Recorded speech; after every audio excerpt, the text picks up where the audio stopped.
आप सभी का स्वागत है मेरे चैनल जियो गुरुजी में।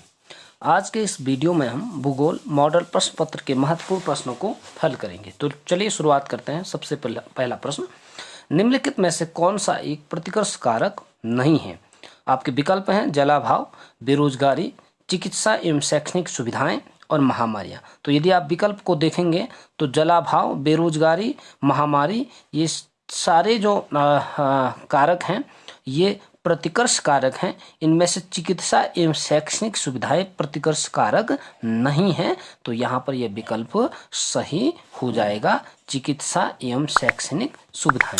अगला, निम्न में से कौन सा एक प्रकार का उद्योग अन्य उद्योगों के लिए कच्चे माल का उत्पादन करता है? विकल्प हैं कुटीर उद्योग, छोटे पैमाने के उद्योग, आधारभूत उद्योग और स्वच्छंद उद्योग। तो इसमें जो सही विकल्प है वो है आधारभूत उद्योग।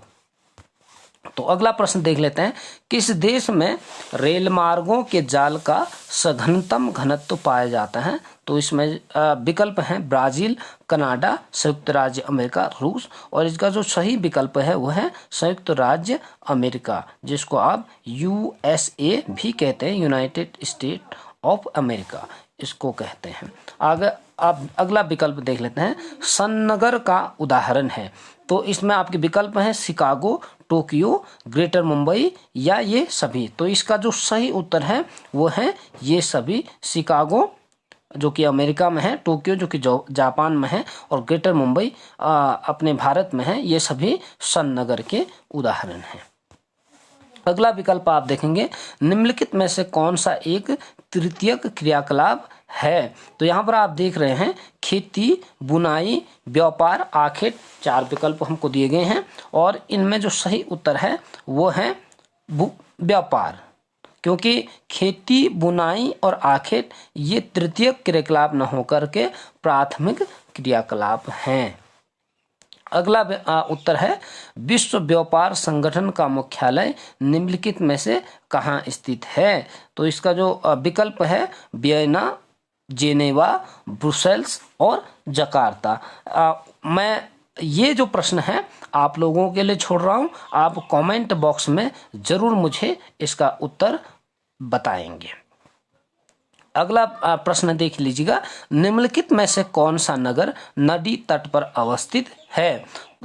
अवस्थित है, सॉरी यहाँ पर अवस्थित है की जगह पर अवस्थित नहीं है होना चाहिए था, यहाँ पर गलती हुई, त्रुटि हुई है, तो इसको आप नहीं है समझ लीजिए। तो आपके विकल्प दिए गए हैं आगरा, भोपाल, पटना, कोलकाता। तो इसमें जो सही उत्तर है वो है भोपाल, क्योंकि आगरा यमुना नदी के तट पर स्थित है, पटना गंगा नदी के तट पर स्थित है और कोलकाता हुगली नदी के तट पर स्थित है। अगला विकल्प आप देख रहे हैं, मानव भूतल की उपज है, किसने कहा? तो मानव भूतल की उपज है यह कथन कुमारी एलन चर्चिल सैंपल का है और एलन चर्चिल सैंपल रेडजल की शिष्या हैं। रेडजल जर्मनी के रहने वाले विद्वान हैं जबकि कुमारी एलन चर्चिल सैंपल अमेरिका की रहने वाली थी और ये प्रकृतिवाद का समर्थन करती थी। अगला प्रश्न आप देख रहे हैं, कार्यशील जनसंख्या से क्या आशय है? तो 15 से 59 आयु वर्ग के स्त्री एवं पुरुष जो किसी न किसी व्यावसायिक या आर्थिक गतिविधियों में संलग्न होते हैं उसे कार्यशील जनसंख्या कहते हैं। कार्यशील जनसंख्या इस दृष्टिकोण से भी महत्वपूर्ण होता है क्योंकि कार्यशील जनसंख्या अर्थव्यवस्था को गति प्रदान करने में महत्वपूर्ण भूमिका निभाती है। अगला आप देखेंगे, ट्रक कृषि से क्या अभिप्राय है? तो यहाँ पर आप देख रहे हैं यूरोप के जिन प्रदेशों में किसान केवल सब्जियां उगाता है वहां इस प्रकार की कृषि को ट्रक कृषि कहा जाता है। एक ट्रक रात भर में सब्जियों के फार्म जहां पर सब्जियां उगाई जाती हैं तथा बाजार तक की दूरी, क्योंकि जिन सब्जियों को फार्म में उगाया जाता है उनको बाजार तक आना भी होता है, तो बाजार तक की जो दूरी तय करती है उसी आधार पर इसे ट्रक कृषि नाम दिया गया है। तेल एवं प्राकृतिक गैस आयोग की स्थापना कब हुई? तो तेल एवं प्राकृतिक गैस आयोग की स्थापना 1956 में हुई।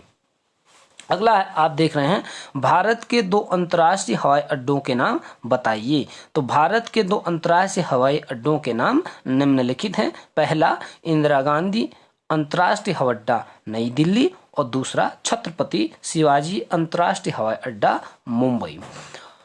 अगला प्रश्न है, ओपेक क्या है, इसका मुख्यालय कहाँ है?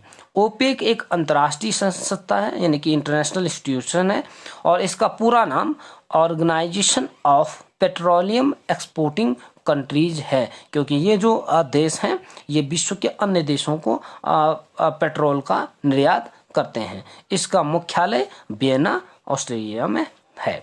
तो मैं उम्मीद कर रहा हूं कि आप लोगों को वीडियो अच्छी लगी होगी।